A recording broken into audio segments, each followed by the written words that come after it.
Hi everyone, my name is Tatiana and I like to talk about politics, and today I'm going to tell you about the political views of Russians.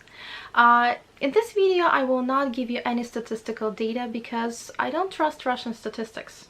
Mostly because I suspect that they manipulate and misrepresent the data.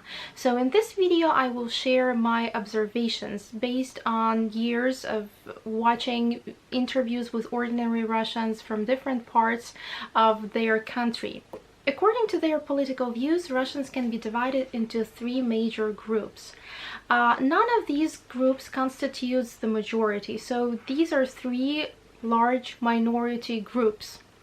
The smallest group is the group of people who share European values. It should be said that those people, like most of those people, do not consider themselves to be Europeans because Europe is really far away from Russia. Europe is really far away from the places where they live.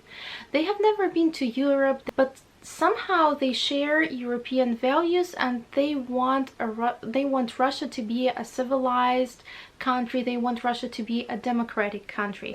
They want to have human rights because you might not know, but most Russians value their state above human rights. Yeah, so these are the people who value human rights above their state. From my point of view, those people are really heroes because they have been under enormous pressure for years.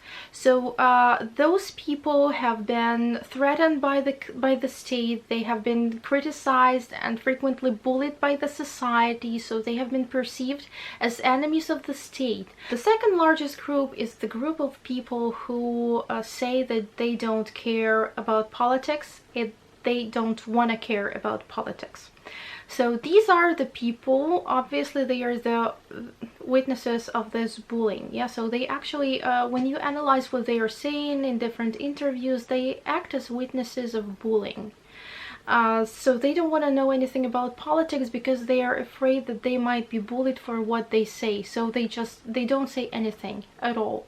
Recently, Moscow has seen a lot of protests, but those protests has been ridiculously small for Moscow. Moscow is a huge city, and it was small because most of people who are against Putin's regime, they were just afraid to come to those protests. They were afraid to show up. Not to do anything there, but just to show up because it's really threatening. It's really dangerous because they know they can be arrested, they can be killed, they can be fired from their work, so there can be consequences, really serious consequences. And most of Russians are just afraid to show up in such places, even accidentally. They're afraid to be associated with protesters of any sort because this is like the group of enemies of the state. This is like the commonly accepted stereotype. If you come to a protest, then you protest against the country, you protest against the state, against its people, you are against the regime, so you serve the enemies. The largest group of Russians are those who support the Russian Empire. This is the group of imperialists. So, these people, they usually repeat propaganda cliches. They repeat those cliches not only to support the state, they repeat those cliches when they attack the opposition, when they attack those people who are against Putin's regime, so they call them enemies of the state. They say that they should be punished. But if you analyze the words those people use when they speak their mind, when they in those interviews, those words very often they repeat what actually has been said by Russian propaganda. So they repeat the words of Russian propaganda, and I think it's very comforting to belong to this group. This group, it's probably not the majority of the population, but it is the largest group. You may know that Putin's popularity has fallen considerably lately, and it is mostly due to this third group, because they want the leader of their country to be the most fearsome Tsar in the world. They think that Putin is too weak, that he cannot control the situation in the country because he is not Stalin. these people want Stalin to head the country.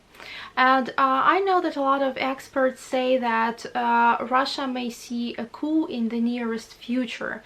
So if this happens, I think this is the group of people who will support the coup, the military coup, because these people, because being imperialists, these people will support someone who has real power. So, and military is the force with a real power. It is respected in the Russian society. Russians trust their military. They are proud of their military. And I'm sure that this part of the society will support a military coup. Thank you for watching my video. I will keep you updated on the further developments in Russia, in the Russian society. Have a nice day. Bye bye.